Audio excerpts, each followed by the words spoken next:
Oh, it's so good. It is crazy. Listen to me when I say it is crazy. Today we are back with SB19. I feel like it's been a while. It is a new release by them called WAKAS. That means the end or ending. Quite a big name for a song. I feel like it's a little bit foreboding, potentially sad. I am told it is a ballad. I am certainly a sucker for SB19 ballads. If you don't know what I mean by that, then you can find all my SB19 videos linked in the description. So I'm very much looking forward to hearing this one. There's no music video for it, so we will be watching a fan-made lyric video. It's color-coded depending on who's singing at that moment. You'll see what I mean. Was that the start? Di ko na makita pa ang liwanag na dati malaya. Patuloy lang sa paglakad ang aking mga paa, panatag na kailanman di ako mag-isa. Ngunit unti-unting kumumpas lahat ng kulay, naglaho ang sigla ng dating punong-puno ng buhay. Kinabukasan man ay walang patunay, umaasa na hindi ka pa mawawala. Kung lahat may hanggan.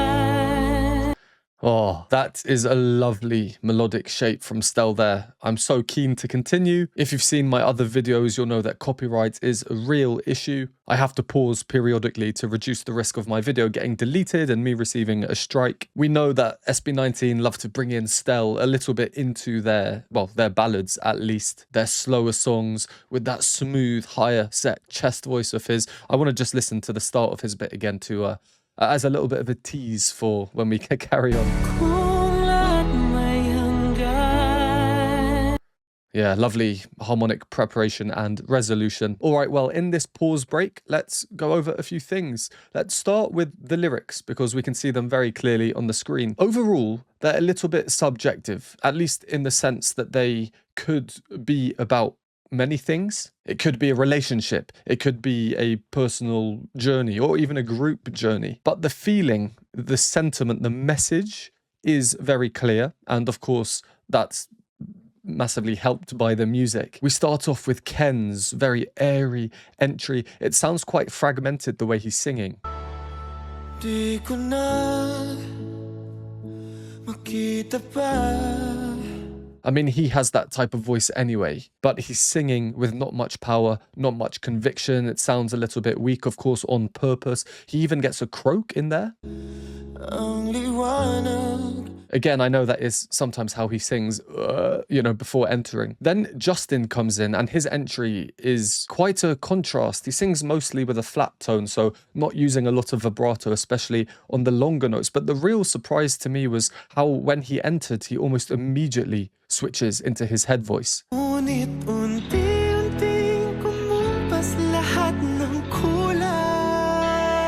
Then staying up there with a kind of chesty voice, but still quite a lot of air in the sound. But just on this note we heard, he's progressing into a more chesty sound, a fuller sound, a more powerful sound.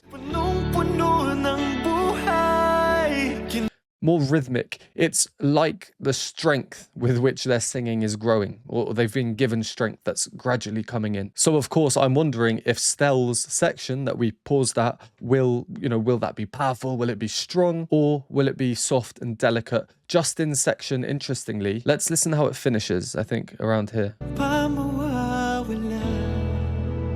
So he's come back down in range. It's obviously much softer, airier, lighter. Perhaps the power has kind of been reset going into Stell's verse. I guess we'll wait and see. What about the harmony? The opening is really interesting.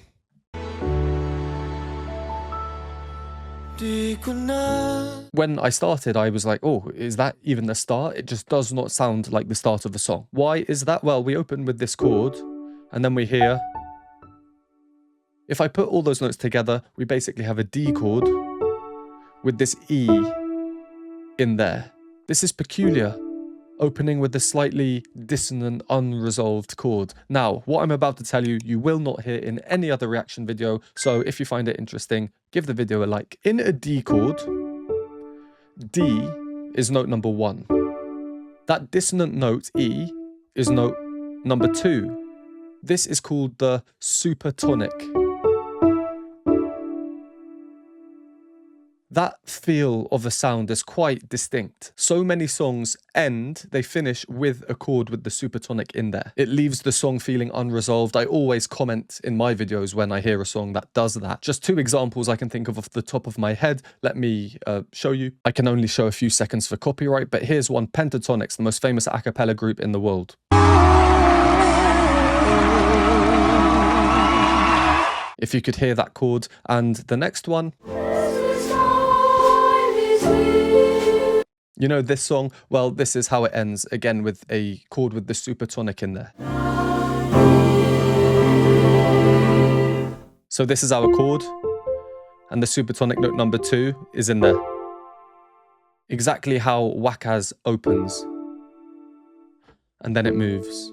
So SB19 opened this song with an unresolved chord, including the supertonic, something that is often used to end songs. The song means end or ending. Enough said. Let's carry on here a bit more, and then maybe later on we can talk about the harmony, instrumentation, that kind of thing. Oh, and just as we've done with my other SB19 videos, after this I will also be reacting to a live performance.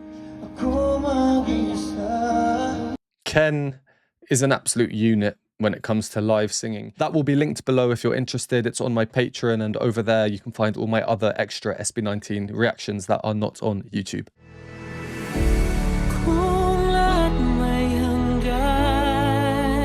Such a nice line. Whoa.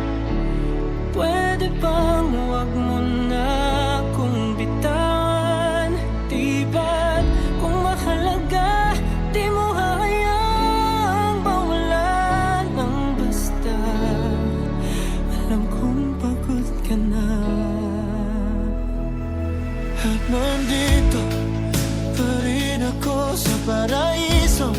Pinangako na sabay nating binuo. Huwag nating iyaang gumuho. Bawat minuto at segundo, ibibigay ko ang lahat. Oh, hayaan mo na muna akong pumasa ng iyong bigat. Ng bigat. Unti-unting lahat ng kulay. Naglaho ang sigla ng dating punong-puno ng buhay. Kinabukasan man ay walang patunay. Umasa pa hindi ka basta mawawala. Kung lahat may hanggan. Yeah, it's a lovely line. I love the little trill that Justin just did there. There is a real feeling of growth in this song. Again, the language, this language is just so musical. It is no surprise. It is a nation that loves to sing. I've seen so many videos of the most incredible Filipino karaoke singers. If you grow up speaking a language like this, I think your mouth just wants to make music. Very melodic. And yeah, the growth of the song, the structure is really, really nice. Overall, things are sort of repeating in terms of like when the verses and the choruses come, but the instrumentation, you know, we've got a very subtle electric guitar coming in that we heard. That line, quite subtle. Of course, when the percussion came in, it immediately gives the song a bit more of a somewhat uplifting feel. Backing harmonies, little vocalizations.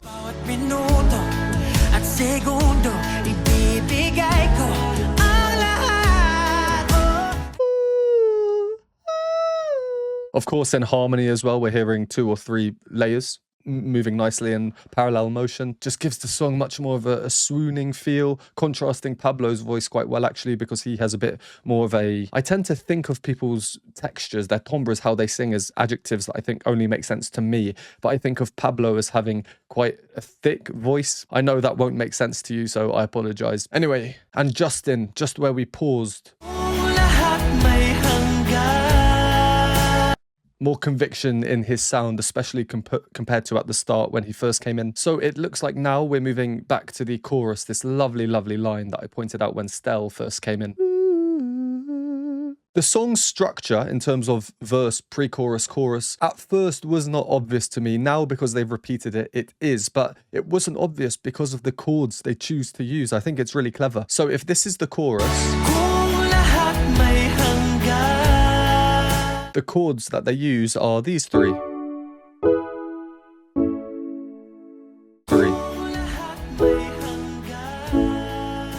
D, E, A, they're all major, happy sounding chords.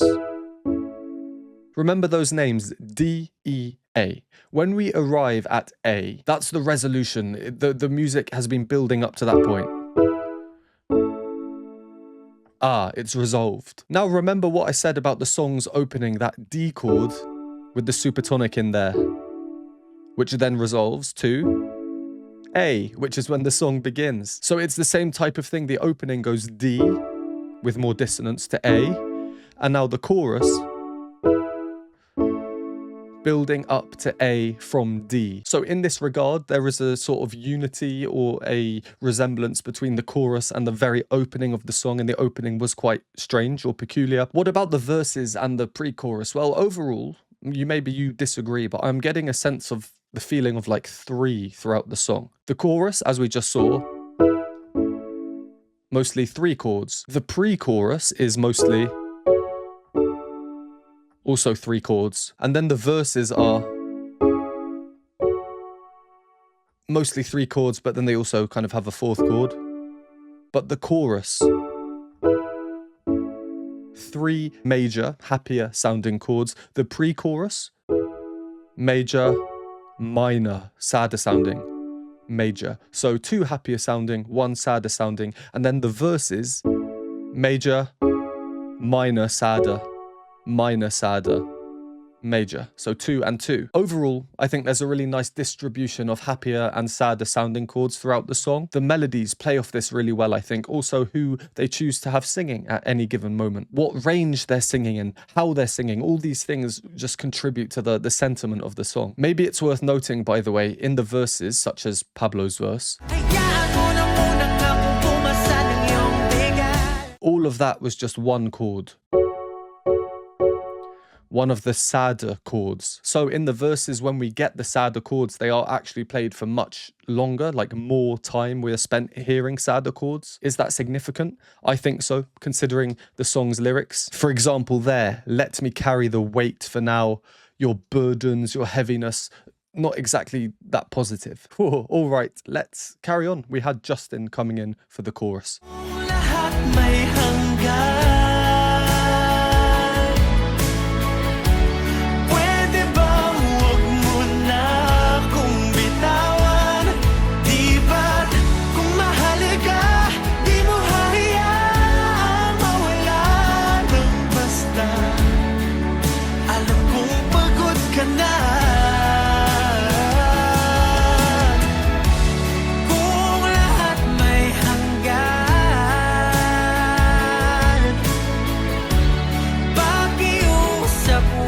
Sorry, I love that guitar line. I pointed out the electric guitar line earlier, didn't I?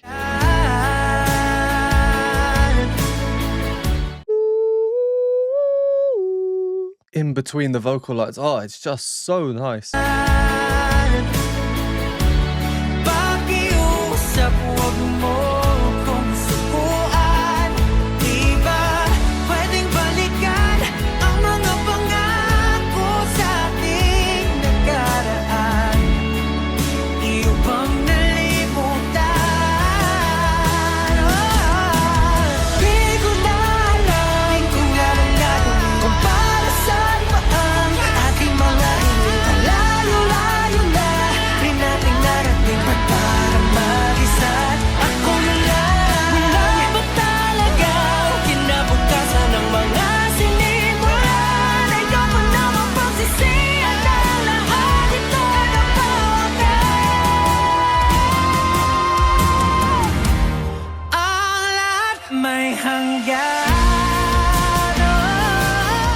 Blimey, sorry, we were getting stronger, louder, essentially a continuous climax moving through Pablo to Stell, and I was thinking, whoa, Stell's going high. And then, sorry, what even was that key change? So that we've moved, essentially, the chorus before was now. So we've moved from here down to... We've moved down a major third. As far as key changes go, that is about as drastic and unexpected as you can get. And Stell as well, leading up to that moment.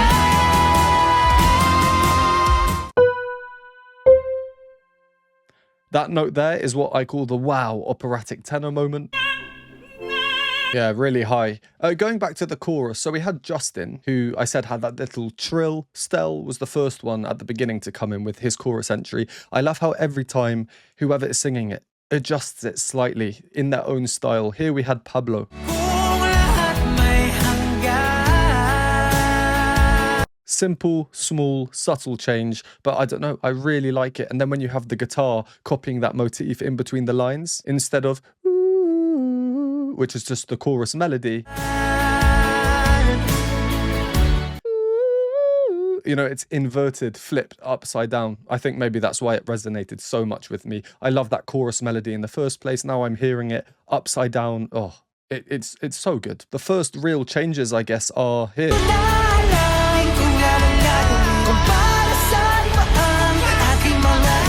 Josh and Pablo going off each other. Obviously, we have many more voices in the background. The structure now is changing. We're getting different chords coming and for how long they're played.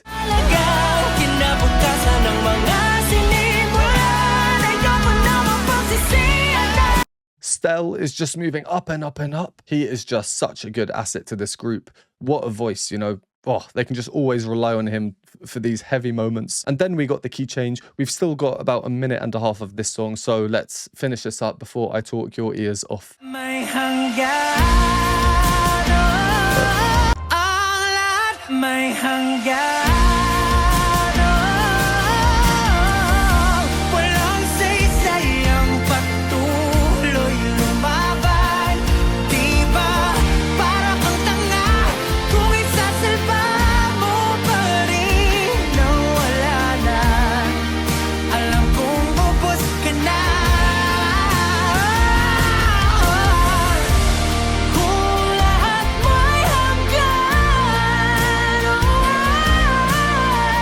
Similar to the guitar I was pointing out earlier where they've inverted the melody of the chorus. It's great to see Stell doing this at the end. And sorry, how high is he going? That is ridiculous. And it's not even in a full head voice. Like, yeah, people can sing in full head voice. But Stell it's so much chest in the sound. Ah, it's crazy. It is crazy. No, listen to me when I say it is crazy.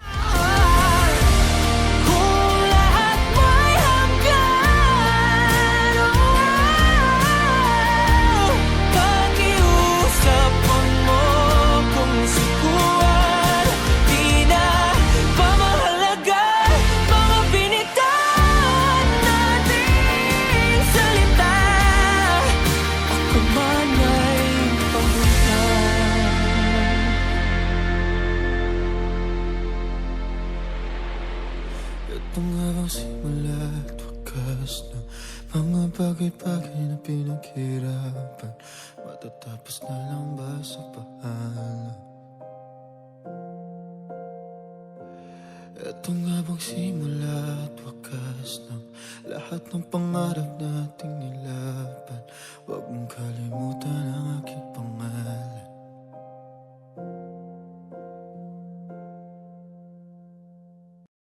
And then a sudden ending, almost as abrupt as the opening.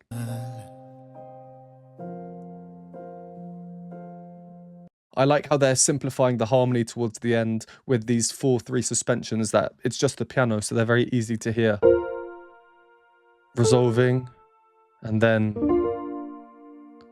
finishing there. They finish with Ken like they start with Ken. Immediately you think it's like a cycle. The beginning is the end. They actually put that in the lyrics too. Is this the beginning and the end? The music could not depict the lyrics any better, especially after coming off the back of quite a significant rhythmic change.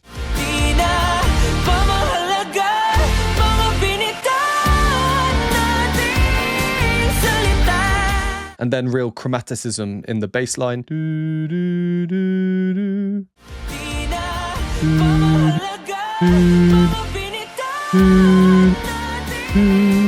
Yeah, this is a song where as it progressed, there was just so much happening, so many new things being introduced, whether it was the instrumentation, how thick the overall musical texture was, the changes in the rhythms, the vocal ranges increasing, moving up, more powerful. Of course, we don't have the time to talk about it all, so I will leave that there, but I'm very excited to listen to this one again and just see what things I might have missed. And I'm even more excited because now we're going to go and watch the live version. So if you want to see that with me, head on over to the link in the pinned comment. And if not, well, thank you very much for watching. Really, really appreciate it, especially if you made it this far. Would really appreciate a like on the video. Comment down below other SB19 songs you want me to do. If you want to leave an emoji instead, today's emoji will just be the microphone like you see on the screen now. Thank you once again, and I will see you in the next one.